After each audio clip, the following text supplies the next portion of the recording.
Welcome to the Public Sector Marketing Show, a podcast for government and public sector marketing professionals who want to level up their digital marketing and social media knowledge, skills, and strategic thinking. And now, welcome your host, Joanne Sweeney. Hello and welcome to episode 63 of the Public Sector Marketing Show. Well, Twitter has been dominating the social media headlines this month, not least because it's going to be taken over by the richest man in the world.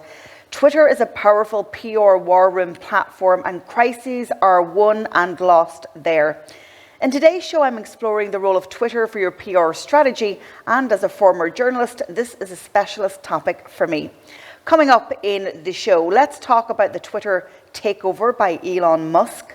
What is Twitter influence? How can Twitter support your PR efforts? And I speak to Inspector Antoinette Cunningham, General Secretary of the Association of Garda Sergeants and Inspectors, about the role of Twitter in her position as head of a representative organisation.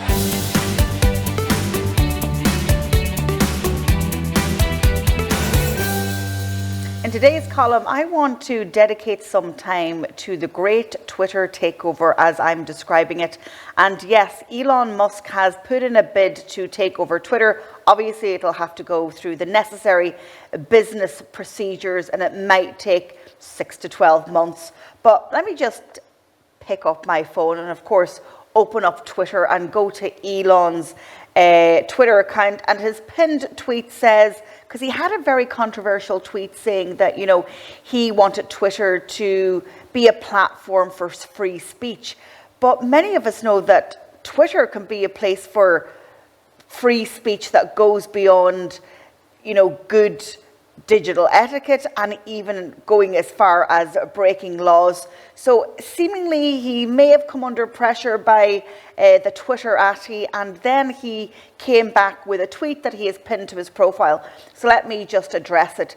And to quote Elon Musk, he says, "By free speech, I simply mean that which matches the law. I am against censorship that goes far beyond the law. If people want less free speech, they will ask government to pass laws to that effect. Therefore, going beyond the law is contrary to the will of the people." So this is a man that is being very explicit with his opinions on Twitter, and he has for some time. And he is going to control one of the most powerful social networks in the world, and I would argue one of the most influential Twitter or social networks in the world, because I always say Twitter is a place where you influence the influencers. Now, what's my opinion on Elon Musk taking over Twitter? Well, I think it will be interesting for a start, and so I'm curious as to what he's going to do. I'm also curious about how it's going to impact digital diplomacy.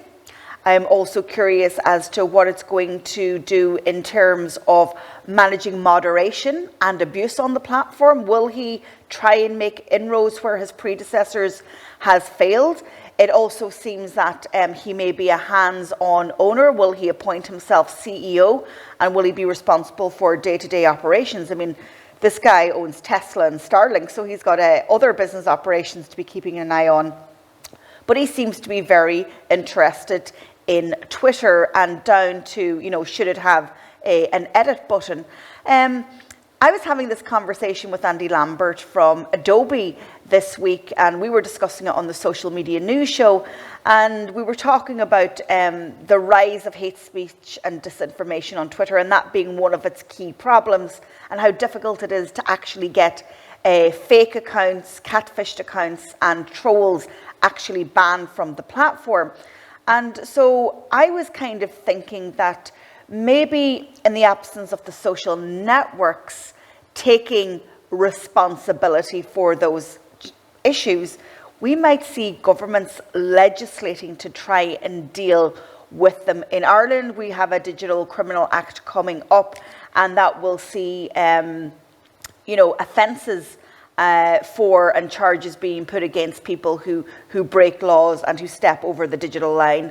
And I think that is necessary, Because with these platforms, as I said in our last episode, there comes a real responsibility. So yeah, I'm curious as to what Elon Musk will do with Twitter.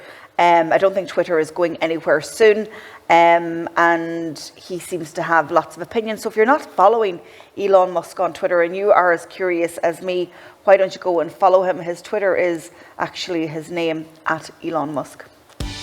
Level up your social media skills by taking our diploma in social media, plus gain an industry qualification. Use the code SOCIALMEDIA20 for a 20% discount. Visit publicsectormarketingpros.com. In today's consulting segment, I'm going to touch on two topics. First of all, what is Twitter influence? And then secondly, how can Twitter support your PR efforts? Let's start with trying to unpack what Twitter influence is. Now, I've been using Twitter since 2011, I'm going to guess, and I've got almost 16,000 followers. But, you know, that's built it up organically over time, and of course, chiming into trending conversations and pushing out tweets almost daily. But Twitter influence is something that is really powerful. And here's a couple of ways in which I will determine whether somebody has Twitter influence or not. And the first thing is, again, leaning into that PR angle. If you are tweeting on a particular topic, whether you're starting a conversation or joining a conversation in replies, and if that is picked up by a journalist and mainstream media, then that is definitely a signal of Twitter influence. The other signal is engagement rate. So right now, individuals can expect to get engagement rates of less than 0.5% on Twitter. But if you are consistently commanding engagement rates of 2 or 3% and growing your following exponentially month on month, that is a real signal for Twitter influence. Another signal is being added to Twitter lists and people having you tagged as a keyword when they're engaging in social listening, because influencers are on Twitter and they are dominating or indeed shaping the narrative when it comes to particular discussions. And so if third parties are, have notifications on for your Twitter account or adding you to lists, so they're actively listening to your tweets, then that's another signal for influence. And then finally, I would say if your conversations and tweets are starting a ripple effect and are leading to some dramatic change, whether it's advocating for a charity or a community organisation, or in the case of our next guest, a policing representative association, and that starts a trickle effect, getting onto mainstream media, influencing policymakers, politicians, and other stakeholders, then that is a real signal for influence. Let's go on then to how Twitter can support your PR efforts. Well, all of the above in terms of Twitter influence, but what I would say is that it should be part of your media and your PR tactics. It is a PR and a media tool. 98% of Ireland's journalists are there. They are breaking stories, they're finding their sources, they're DMing sources, and they are engaged in active social listening around public sentiment and what different players in a particular story are saying. And so Twitter should be embedded into your press and media teams' PR strategy, because it's all about influence. The media are there, the stakeholders there, the public are there. And so if you don't have a robust Twitter strategy to date to complement and support your PR, then you definitely should think about it.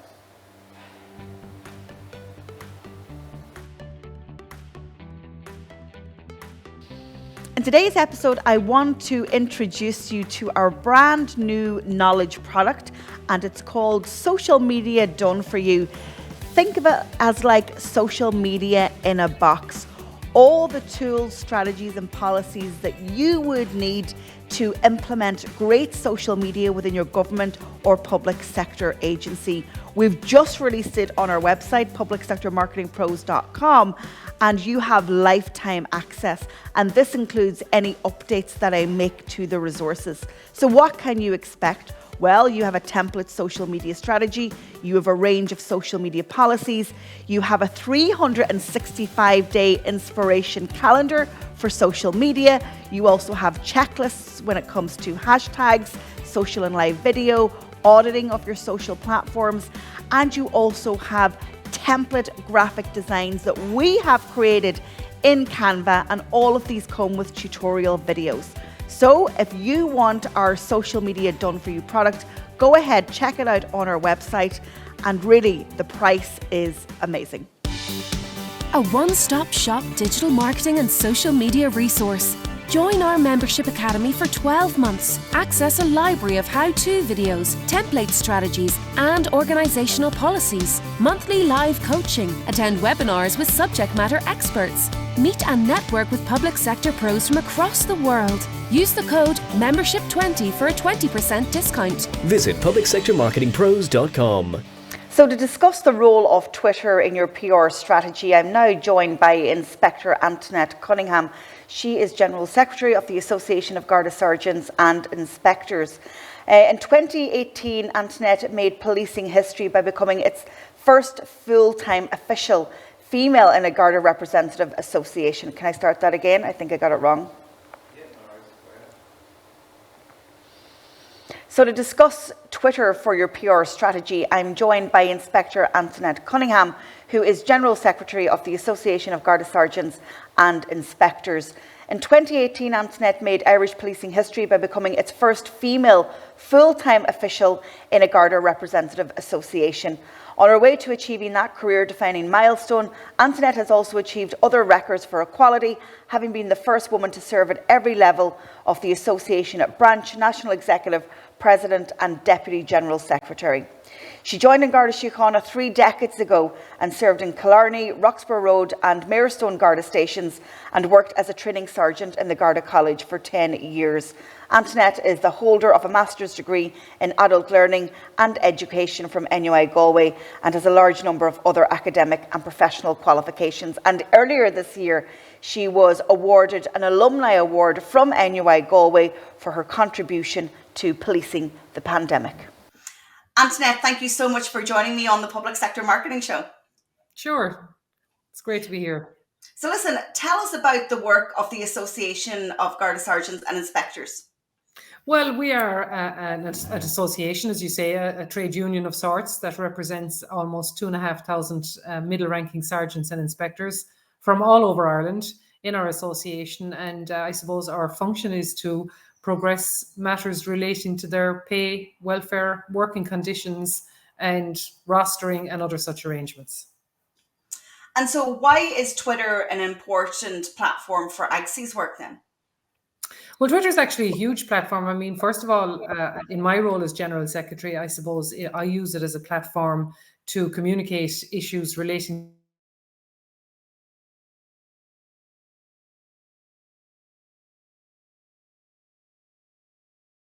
matters relating to issues that government are talking about. For instance, there's no more hot topic at the moment than public sector pay. And sometimes I might see something on Twitter and I'll use it to challenge. I suppose it's also a communication method for us and a very fast and efficient way of communicating out AGSI issues. As you know, it's a platform, a communication platform that's frequented by journalists. So I suppose if we're advocating on something, we use it as a platform as well to raise issues that we have, and it does get a lot of attention.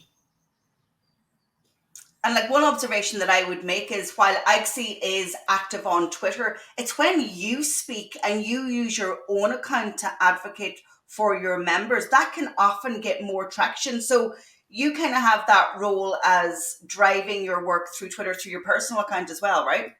Yeah, sure. I have my own personal Twitter account, and it's funny because my account has actually more followers than the AGSI Twitter account, which in a way I'm quite surprised about. But I suppose I have to be very careful, and I do find that I have to limit my own opinions on my own account because it is followed by so many people, and because I am the General Secretary of AGSI. For instance, I can't get drawn into political debate as much as I would like to at times, because the Garda organisation, as you know, is supposed to be apolitical. So I do find myself at times quite restrained in my own commentary and things that I would like to engage in by virtue of the job that I do. So although it is my own account, If I say anything that contradicts the Garda position, for example, I could get into difficulty with that. So I do have to be mindful of what I say on it. And let's remind the viewers and the listeners that you still are a Garda inspector within An Garda Síochána. So, that role in itself is an important role. It's a high profile role. You've got a high profile role in AGSI. But do you believe, given your experience on Twitter, that other public figures in government and public sector and in politics should be using Twitter to communicate their work in the public interest? Oh, I absolutely do, Joanna. And as you rightly say, first and foremost, I am a member of An Garda Síochána at Inspector rank.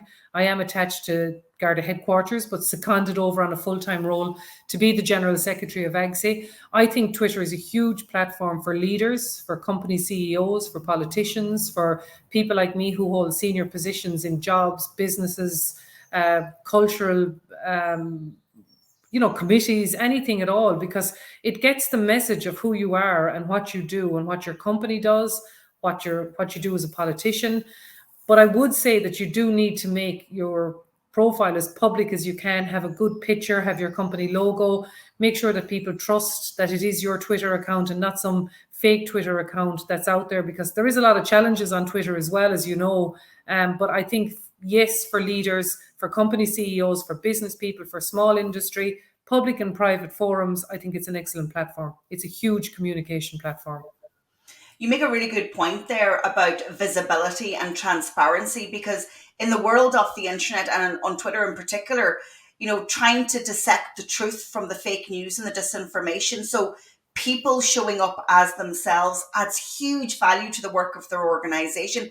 And I think, then this is why I invited you on the show, you're a great example of bringing that kind of trusted voice to the association. So within the organization, do your own members value what you're doing on Twitter on their behalf? Yeah, absolutely. I mean, Garda Info itself, which is the Garda Twitter account, as you know, has hundreds of thousands of followers. So that'll tell you the power of that platform.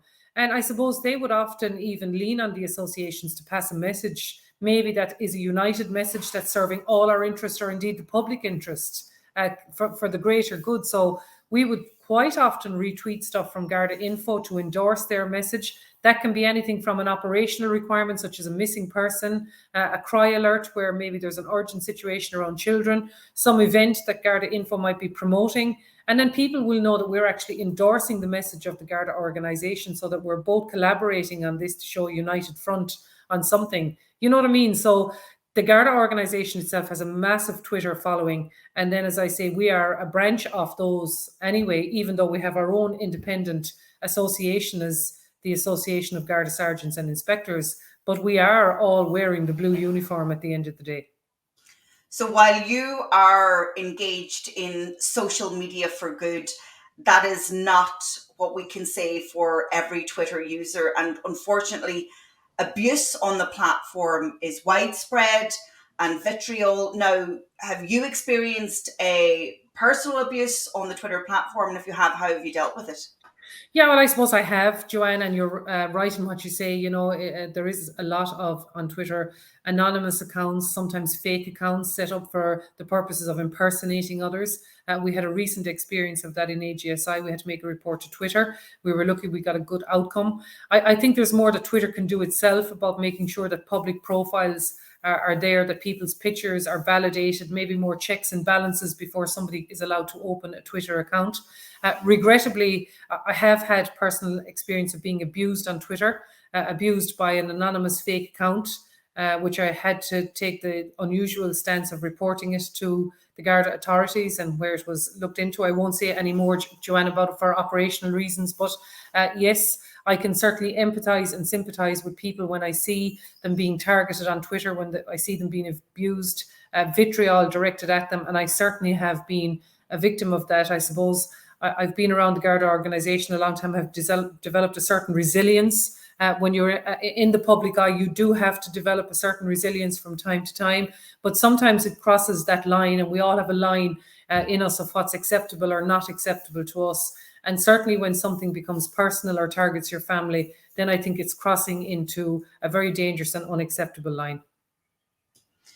So the media, about 96, 97% of the country's media and journalists are active on Twitter. Does that give you leverage to kind of amplify the traditional PR activity that you're engaged in? Yeah, well, of course it does, because, traditionally years ago, we would have had to issue a press release and we would have had to get it out in the traditional methodology through all the media outlets, wait for them to pick it up. I find now sometimes if I tweet something from my own account or the AGC account, I get an almost within 3 minutes instantaneous response. I'll be getting calls from journalists asking us to make comments or to issue a statement on it.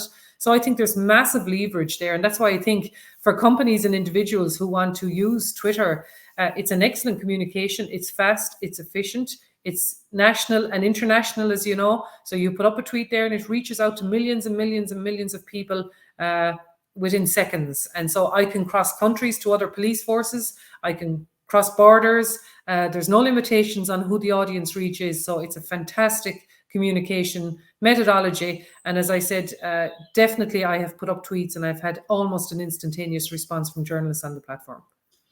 Are there times when Twitter is the wrong channel to use for communications? Oh, absolutely. I mean, one thing that we would be very careful about in AGSI is putting up stuff about individuals that could be identified. We would rarely comment on operational matters. There's a lot of high profile incidents, obviously, as you can appreciate, before the courts, whether they're the criminal courts of justice, national or international crime. We would very, very seldom comment on operational police matters, Joanne.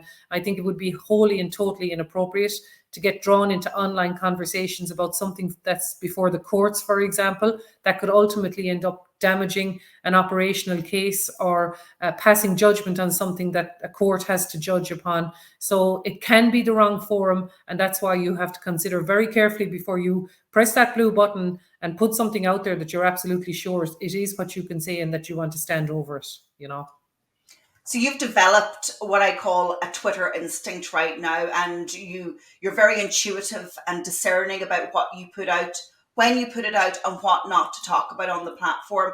And more organizations are looking to their senior leaders, and there's almost like an expectation that they have a Twitter profile or they will be willing to tweet when in a position. But people are so nervous, and I understand why, but given your experience of many years and using Twitter very well and very effectively, what advice would you give to your public sector peers who would really like to improve their Twitter use?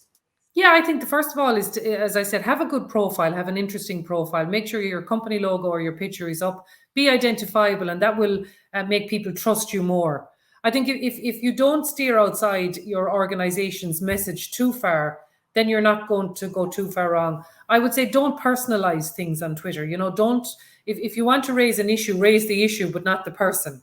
And that will give you more credibility. Of course, you can have lighthearted fun on there too, like my own Twitter account. It's not all Garda business. Sometimes I might be just out in the garden and I might tweet something random. I might tweet a book that I'm reading. So it doesn't all have to be about business either. There can be a lighthearted side to it as well. And people are equally interested in your private life as they are your public life, but only share what's appropriate to share. Don't cross into any territory that you're unsure of. If you're not sure, it's better not to tweet. Yeah, if in doubt, leave it out, right? Yeah, definitely. I also see you interacting really well, and you mentioned it earlier, with police forces and other representative organisations. Is that kind of cross-country, cross-continent collaboration and networking important in the public interest and for people to view that relationship publicly? It really is, Joanne. And, we always regard police forces all over the world as having similar type issues and similar type problems. Our bonds with our colleagues are very, very strong. Our bonds with our colleagues in the North, in the Police Federation of Northern Ireland, in the Scottish Police Federation, the British Transport Police, the London Met, across to Boston, across all police forces. We're involved in Eurocop, as you know, which is collaboration of all the police forces across Europe. And traditionally, for example, if something happened maybe in Scotland or in the North, if a colleague was injured, I'd be writing a letter expressing our collegiality and friendship. Now I can go on to Twitter. I can tag our friends in all police forces all over Europe. I can send a message of collegiality, a message of sympathy if somebody dies, an endorsement for something they might be advocating for, and it'll reach out to police forces all over Europe within 2 minutes. And it's a fantastic way then. Of course, they have their own Twitter accounts. So I'll pick up on them and I'll retweet their issues to show similarity between them and us. But certainly for messages of collegiality, for messages of support, to highlight issues that are the same with police forces all over the world, it's an absolutely excellent platform. And as I said, that instantaneous message goes out there for everybody to see. If my colleagues in the Police Federation of Northern Ireland are tweeting about officers injured in Belfast in some operational thing, they will know it in seconds that there's a message of friendship and collegiality from the Association of Guard Sergeants and Inspectors, and it's a great forum for that, you know. So you mentioned earlier that you are restricted because of your job, but I'm not sure that that's a problem for you. I think that you've got a great understanding of how you're using it right now. But again, suffice to say, wherever your career might end up, your Twitter account will come with you, right? Because you own that account. Yeah, I do. I own my own personal account. My own personal account is @AntoAbs. And that's my own Twitter account. And of course, it'll come with me. And I probably am restrained in my opinions. I probably would be far more opinionated were it not for the restrictions that I have in relation to my job.